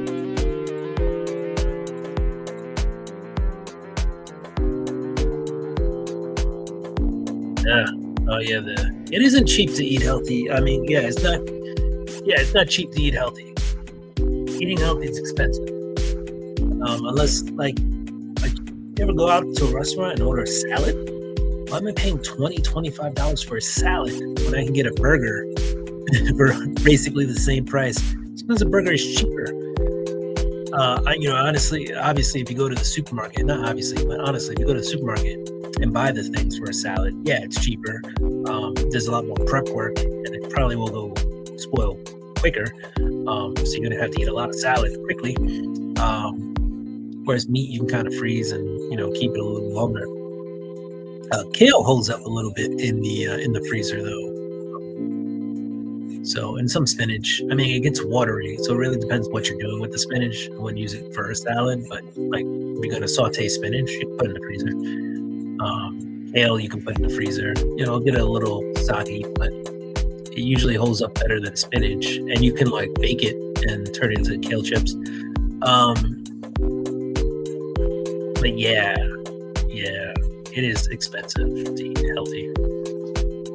He lost a lot of weight. We do it right. Avocados. I like me some avocados. I like me some guac. I eat heavy meals to deal with depression. They make you happy, right? Especially when they have like Pokemon stuff. Love those. I need to eat my avocado for the day. You eat like an avocado a day? Avocado a day keeps the doctor away. I eat like an avocado a week. Sometimes. You know what? I should get some more. I should eat more avocados. I mean, the supermarkets here usually have them on sale every once in a while, so you can get a couple of them for a few bucks. it should be eat an avocado a day, not an apple. Dr. Goodry says stay away from apples. Way too much sugar in it. Yeah, and apparently I heard somewhere that, and you don't have to worry about this, Dagger, because you're not in the States unless they import it, but American apples in supermarkets, and I knew that they were covered with like a wax or something, right? But apparently whatever they put on top of the apples is not good for you. They're like banned in other countries. Like other countries has banned them. All right. American apples face restrictions or functional bans in several international markets, primarily due to the use of the post-harvest preservative DPA, dithylamine, which is largely banned in the European Union. So DPA, which is largely banned in the European Union. EU regulations allow only 0.1 ppm points per liter, I think, or something like that, of DPA, while the US EPA permits 10 ppm, which is almost 10 times, causing most non-organic US apples to fail European standards. So if they're not organic apples in the US, they will have a higher concentration of preservatives. And the EU banned it due to potential carcinogens. So US grown apples are typically banned in other countries because of that chemical. So not only are you, well, in the US, if you're eating an apple, are you eating a sugary apple, which is fine with me. I feel like as long as I don't have an apple before I go to bed during the day, though, because I do work out a lot, and so not as much now as I used to, but I feel like working out burns sugar. So if you have sugar, there are some workout theorists to say, you know, you have like a little sugar before your workout, as opposed to like caffeine or was it pre-workout? You know, it doesn't have the same effect, if you will, but if you need like a little kick, it's actually good for you. Like it'll break you out of your doldrums, if you will, and get you at least primed to exercise, and you'll burn it off during exercising. Salts are definitely good for you. I did long salt water fasts in the past. Nice. Yeah, it helps to rehydrate you, but at the same time, it's everything in moderation. So you definitely don't want to eat too much salt, because salt could cause hypertension and stuff like that too. But if you have just enough salt, it helps with rehydration. Spinach works for Popeye.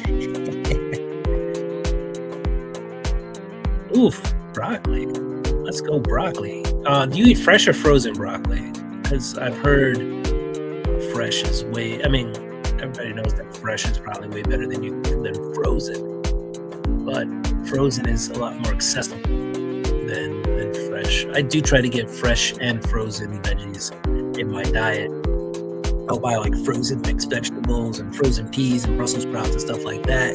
And then when I'm walking through the supermarket, once a week or every 2 weeks, I go shopping. I pick up some fresh fruit and veggies as well. And then, I'll use the fresh veggies in my cooking. Then eventually the fresh veggies run out. I hit the frozen until the next time I go to the supermarket, and repeat, rinse and repeat.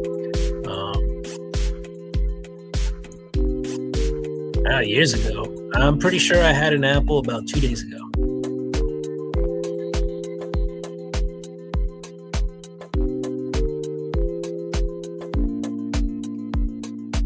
Yeah, Tom Brady had his old TB12 method where he cut out certain things, and I believe he cut out certain mushrooms and tomatoes, like because of they're called nightshades, cut out, and then like tomatoes because apparently they could cause inflammation.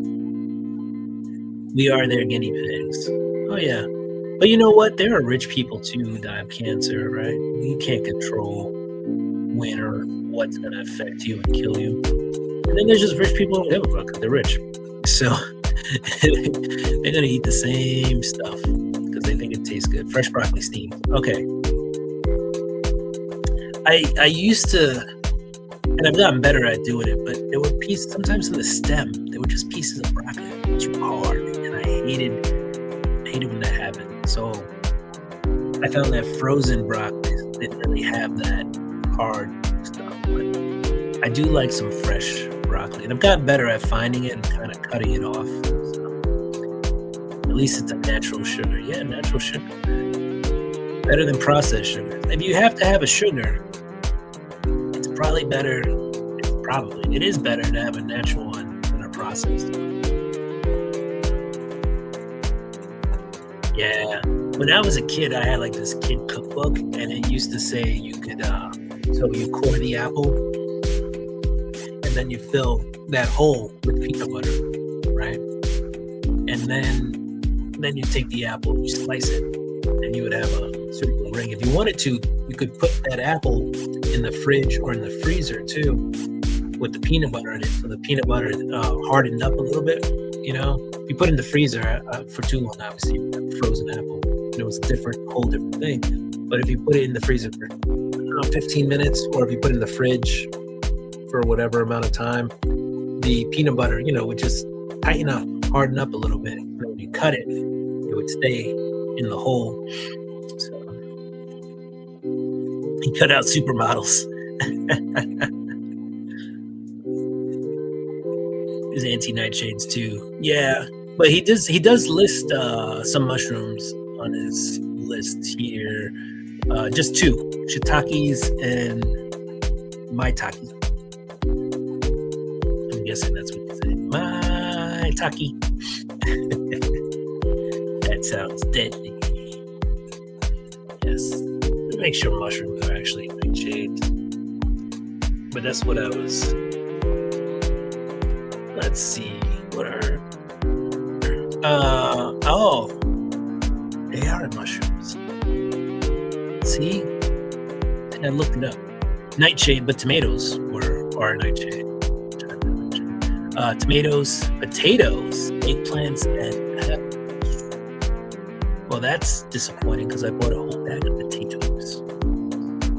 We will finish our potatoes. It says they can cause inflammation or digestive issues in sensitive individuals. My stomach's pretty solid, so I'm good with that. Tomatoes, all varieties, including tomatillos. Potatoes, white potatoes, not sweet potatoes. You still eat sweet potatoes. Peppers, bell peppers, chili peppers, jalapenos, habaneros, paprika, cayenne, and pepper. Ah, man. Where am I supposed to get my heat? Eggplant. Spices. Chili powder, curry powder, red pepper flakes. Those are considered.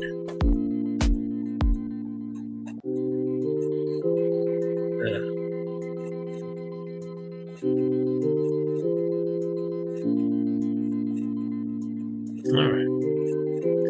Not nightshades. Black pepper, white pepper, sweet potatoes, and cucumbers. All right. For some reason, I thought mushrooms were in there. They are not. See, guys? Gotta look up stuff. Gotta look it up. You can I've heard that. I've heard that, Bobby.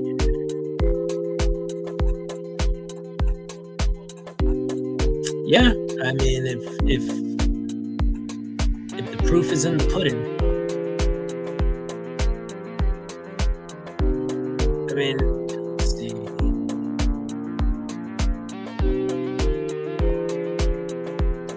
And he's what? Well, I mean, we'll see how long he lives. But he is 75. Doesn't look bad for 75. Now, he's not like built like a tank or anything. Average build, but if you look at him, you might not think he's 75.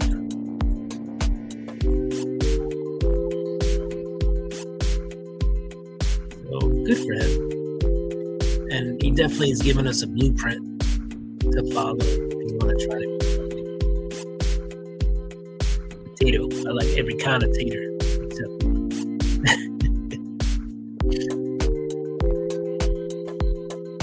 I like potato.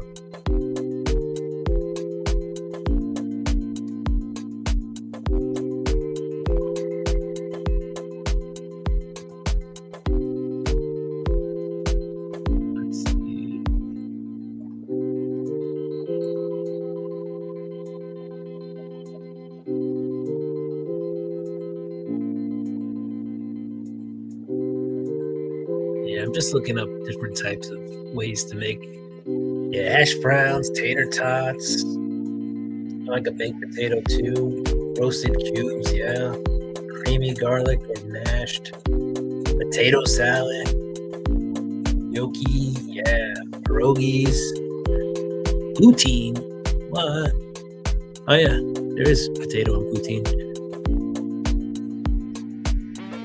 I still went with him with like a double chin and stuff. So he was a tank before. There you go. There you go. Oh man. Great. That is cray. Alright. I think we're gonna call it, guys. It's almost 11. And I guess it was roughly 20 some odd minutes ago when I said 27 minutes ago when I was gonna head out. But I did enjoy the conversation, honestly. I'm glad I stayed. I am in no rush, honestly, to get out of here. I'm just forcing myself to get out of here because that's stuff to do. I already gave you guys your dance. We're not doing it again. This was the after party. After the party is the after party, and after the after party is the hotel lobby. And all right. But yeah, guys, have a great night. Thank you for joining me. I got my Dr. Gundry tab open, so I'm gonna definitely check out stuff there. And I think I know sometimes I've been on vacation and I'm like, ow, things hurt, and I'm betting it's because I've ingested these nightshades, you know? So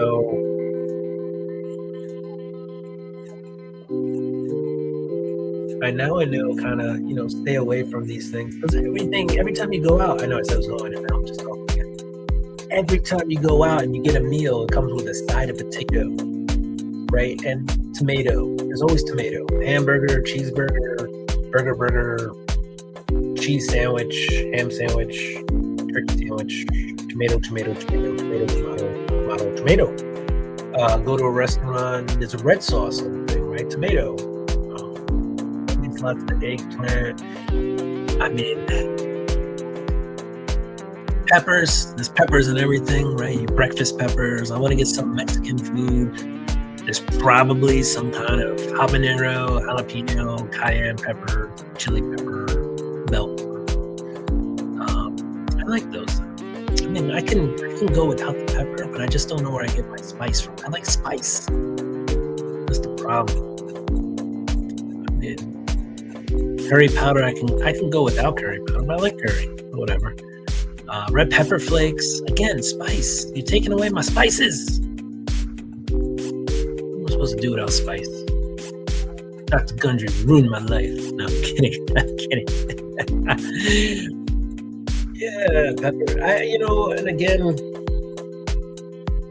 it does say that, like, some people are sensitive, but not everybody is sensitive, right? So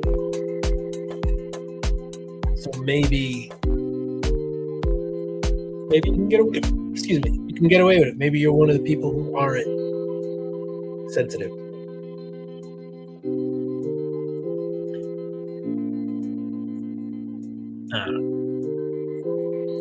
I tried cutting out supermodels too.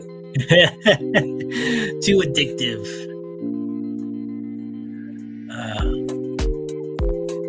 Yeah, they say they are good for you, but they aren't. I eat salsa. Yeah, you talking about supermodels or peppers? I know peppers do have some vegetable vitamins. Not vegetables. They have some vitamins in them, but yeah, it really. I think in moderation you're okay. Everything in moderation, salsa and peppers. That's why people have bad guts these days, because they're getting bad info.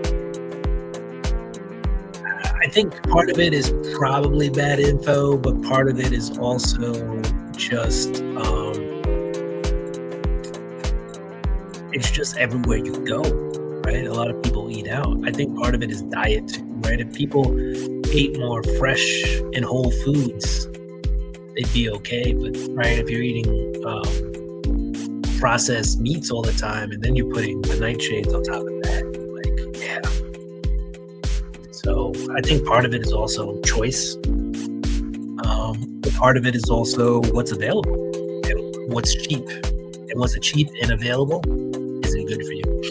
So it's not even sometimes bad info, it's just what's being forced into our faces. I make pico de gallo on the weekends for the huevos rancheros that I cook.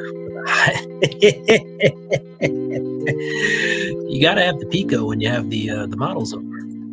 No pico, no models. That's how it works. Jalapenos have more vitamins than any other vegetable. I did not know that. That's cool. Both. It doesn't hurt to skip some meals. Fasting lets your body rest and repair. Yeah, I fast. I do like almost an every other day fast. Sometimes I will fast 2 or 3 days in a row. I typically don't fast 4 days in a row, but I could if I need to. On vacation, a lot of times I'll fast. It's kind of how things occur. Stay up late and wake up late. I actually didn't start intermittent fasting, until the pandemic. Because I would just stop eating. Because you're stuck indoors all day, so, I would stop eating at a certain point. I wasn't hungry anymore. Sleeping late, wake up, 16 hours, not wake up 16 hours later, but not eat anything until 16 hours later, and realized that I was losing some weight. And then before I knew it, found out I was intermittent fasting because of the pandemic. And there you go. I laugh a lot. I try to laugh a lot. I try. I used to laugh a lot more when I was younger. But sometimes the world is hard, and it bears down on you, and so you find it a little harder to laugh. But I still try to laugh, and I tell other people, you gotta laugh too. I wish I could still laugh like I used to, really young. But I still find a good time in most things. So. Whoa, 48 and 72 hour cycles. That's crazy. I've done a couple of like 24, 36. 2 days without eating. I mean, there comes a point where your body is like, all right, I'm just going to feed off myself. But sometimes I was too, my job when I was younger were like too physically demanding, I think, to even think about doing a 48 or 72 hour fast. Like I needed the calories. So. There you go. All right, guys, for real, we're going to head out. So the longest fast I ever did, we're going to keep talking about fasting. The longest fast, 5 days, water only. Wow. I've never tried that. I would have to make sure all my perishables were out of my fridge if I ever did try that. Like, I don't know if I could do 5 days, fasting and let things go to waste. That's just the way I'm built. So I'd have to empty the fridge before I did a fast. But all right, guys, we're gonna peace out. So I have done 15 and 30 days saltwater fast. It was a crazy experience. I don't even want to know. I don't even want to know what that is. 15 and 30 day. I'm gonna look it up. Saltwater fast. But that sounds crazy. Yeah, it was a good time hanging out. One day we'll just do like a 24-hour stream. We'll find a reason to do it. And I'll just have whoever wants to pop in. I'm sure by some point I'm just going to be speaking jibber jabber. But I don't know. Or just have the stream open. Just do this so you guys can't see me sleeping. And then just have everybody talk, hang out. But just keep the stream open. Maybe record myself and just have it on loop. 24-hour stream over. It would take your mind off the fasting, except all the time somebody would mention fasting, in which case then you'd be reminded that you were fasting, and then you would forget that you're fasting, even though you did the stream to forget that you're fasting. Look up snake juice. Saltwater taffy. My dad loves saltwater taffy. I like saltwater taffy. I'm not like a super fruity candy person, but saltwater taffy is cool. The snake diet, extreme fasting and ketogenic regimen meant for rapid weight loss. It aims to prevent dehydration and nutrient deficiencies during prolonged fasting by replacing salt with those risks of high blood pressure and diarrhea due to high sodium and magnesium content. Yo, hit that explosive butt. All right, comic fans, do what you do. I'm gonna do what I do. I'm gonna get ready for the next new comic book day. Why? With comic news, because Daffy. Because we talk about explosive diarrhea towards the end of the day.